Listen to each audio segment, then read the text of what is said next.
U.S. banknotes, also known as Federal Reserve notes, are the paper currency used in the United States. They are issued by the Federal Reserve System, which is the central banking system of the United States. Between 6 and 7 billion banknotes are printed each year to satisfy demand and replace worn-out banknotes. The first step in creating a U.S. dollar is paper making. High-quality cotton and linen fibers are carefully blended to create a durable and unique paper. This specific blend gives U.S. dollars their distinct texture and resilience, making them capable of withstanding the wear and tear of daily use. Paper money, including U.S. dollars, is composed of a combination of wood pulp and cotton fiber.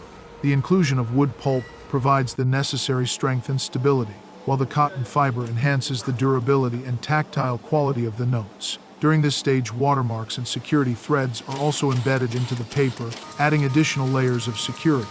From this moment on, even unprinted banknote paper is subject to strict security measures. Once the paper is ready, it's time for the printing process. Printing banknotes is a complex process. The first stage is to prepare the graphic data. For this, graphic designers and print experts work hand in hand. The special paper used for this is delivered in individual sheets. Before the finished banknote leaves the printers, they undergo more than 10 processing steps. The process begins at the offset printing press, where a multicolor background print is applied to the paper. In the offset printing process, both sides of the paper are printed simultaneously, requiring impeccable precision at every step. During offset printing, the image to be printed is first transferred from the printing plates onto rubber blankets. These blankets then apply the ink onto the paper with remarkable accuracy and consistency. This indirect transfer of ink allows for sharper details, vibrant colors, and precise alignment.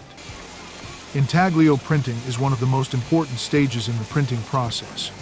The engraved printing plates, which have recessed designs and lines, are coated with ink. After the ink is applied, the surface of the plate is wiped clean, leaving ink only in the recessed areas. This step ensures that ink remains only in the engraved lines and designs, while the surface of the plate is clean. As the paper moves through the press, immense pressure is applied to the ink plates. This pressure forces the ink out of the recessed lines and onto the paper, creating the raised texture and intricate designs characteristic of intaglio printing. The pressure applied also allows the ink to adhere firmly to the paper fibers. The banknotes, which have already undergone the intaglio printing and other printing processes, are fed into the numbering press. The machine is designed to handle the specific dimensions of the banknotes. Combination of letters and numbers is applied using the letterpress printing technique. Each banknote is unique and clearly identifiable. The next step of the production process is testing. Here, every detail of the note is checked closely. Trained inspectors visually examine each banknote to check for any physical defects such as tears, stains, or misprints. This manual inspection helps identify any issues that may affect the usability or appearance of the banknote. At the cutting station, the sheets are cutted lengthwise and crosswise to create finished dollars. Now, let's talk about its size. The most common denomination, the $1 bill, measures approximately 2.61 inches in width. Moving on to the length, the U.S. dollar bill measures around 6.14 inches, just a bit longer than the average smartphone. The money is then bundled together in straps. Straps are paper or plastic bands that hold a specific number of banknotes, usually 100 bills per strap for lower denominations and 50 bills per strap for higher denominations. Bundled bricks are placed into containers or boxes designed for banknote storage and transportation. These containers are often made of durable materials and may have specific security features, such as tamper-evident seals or locking mechanisms, to ensure the integrity of the banknotes. Now the dollars travel through road, air, and sea, escorted by security teams that protect the notes until they have reached their destination. The new U.S. dollars are put into hundreds of thousands of cash machines across the United States. At a staggering rate of 187.50 per minute, this machine churns out over $11,000 per hour. Imagine the magnitude of its productivity. Let's begin by exploring the humble quarter, which holds a value of 25 cents. Once it reaches the bank, a store, or people's pockets, it becomes an essential part of our everyday transactions. Surprisingly, the material from which it is created holds almost no inherent value. Within the realm of coins, we encounter three primary types: legal tender coins, which we use as everyday currency; gold coins, cherished as investments; and collector coins, distinguished by their exquisite craftsmanship and historical significance. A coin truly assumes its value when it departs from the mint. Speaking of mints, did you know that the United States Mint produces an average of 3 million quarters per day? An awe-inspiring figure indeed. Originally, when coins were first minted in the 1790s, they were crafted from silver. However, as the scarcity of silver became apparent in 1965, the United States government opted to transition to nickel-plated copper coins. The intricate minting process commences with the extraction of raw materials from mines across the United States and around the world. These mines ensure a steady supply of silver, copper, and other essential metals. Picture a vast scrapyard, bustling with mountains of recycled copper, patiently awaiting its transformation. Through the force of a massive hydraulic ram, the refined metal undergoes melting and alloying, where the necessary metals are carefully introduced. At the United States Mint, coins come to life through a unique composition consisting of 75% copper and 25% nickel.